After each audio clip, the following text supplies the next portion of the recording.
எல்லாம் நல்லா இருக்கீங்களா? அவங்கள அடிக்கடி சந்திக்க முடியாமல் போகுது. இப்போ நீண்ட நாளைக்கு அப்புறம் இப்போ மறுபடியும் உங்களுக்கு சொல்கிறேன். இன்றைக்கி ஒரு கதை சொல்கிறேன்.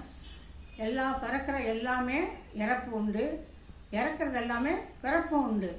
தாவரமானாலும் மனுஷங்களாக இருந்தாலும் செடி கொடியாக இருந்தாலும் எல்லாமே ஒரு நாளைக்கு அழியும், திருப்பி புதுசாக எல்லாமே பிறந்து வரும். அப்படி ஒரு கதையை உங்களுக்கு சொல்கிறேன். இரவா புளியும் பிறவா பனையும் அப்படிங்கிற கதையும் சொல்கிறேன். எல்லா சிவன் கோயிலே ரொம்ப முக்கியமான சிவனுடைய நடன ஆட்டத்தோட உள்ள தரிசனமானது சிதம்பரத்தில் விசேஷமானது தில்லை நடராஜர். அதே மாதிரி கோயம்புத்தூர் பக்கத்தில் 15 கிலோமீட்டர் தூரத்தில் ஒரு ஊரில் சிவனுடைய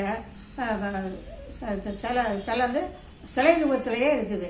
அந்த ரூபத்தில் சிதம்பரம்னா அப்படின்னு நல்ல நடமாடின சிதம்பரம்னு பேர் இருக்குது.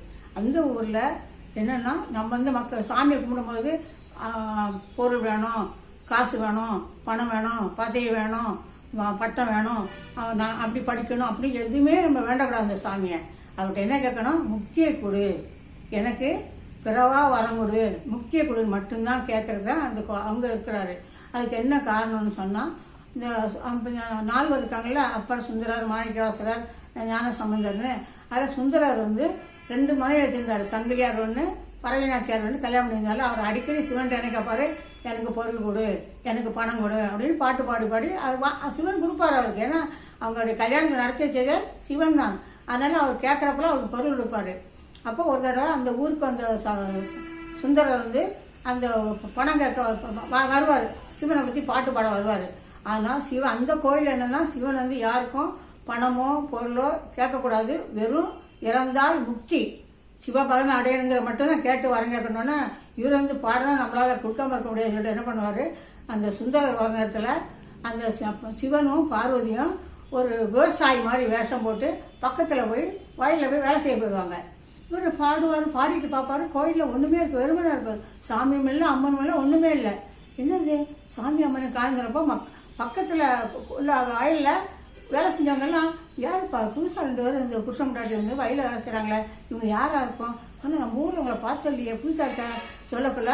அப்போ அவங்க அப்போ இவர் சுந்தரர் கோயிலில் சாமியை காண தேடிட்டு வெளியேறும்போது சிவனையும் பார்வதியும் அந்த விவசாய குடும்ப பெண்ணாக பார்ப்பாரு.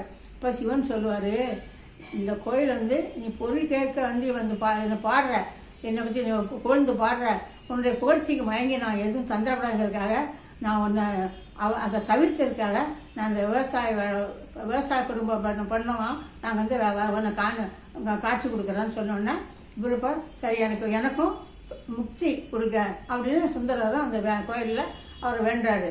அங்கே இன்னொன்று இரவா புளி அப்படின்னு ஒரு மரம் இருக்குது. இரவா புளின்னா அந்த மரம் 3000 வருஷமாக இருக்குது. அந்த உள்ள மரத்தில் உள்ள புளியை போட்டால் எங்கே போட்டாலும் முளைக்கும். அதாவது தண்ணி தாட்டி கூட இடத்துல விழுந்தா கூட கொஞ்சம் சின்ன மழை பெஞ்சாலும் பூமியில் முளைச்சி வந்துடும். ஆனால் அந்த மரத்து புளி எந்த இடத்துல எங்கே போட்டாலும் புளி முளைக்கவே முளைக்காது. அதனால அதுக்கு பேர் இரவா புளி, இறப்பே கிடையாது இருக்குது.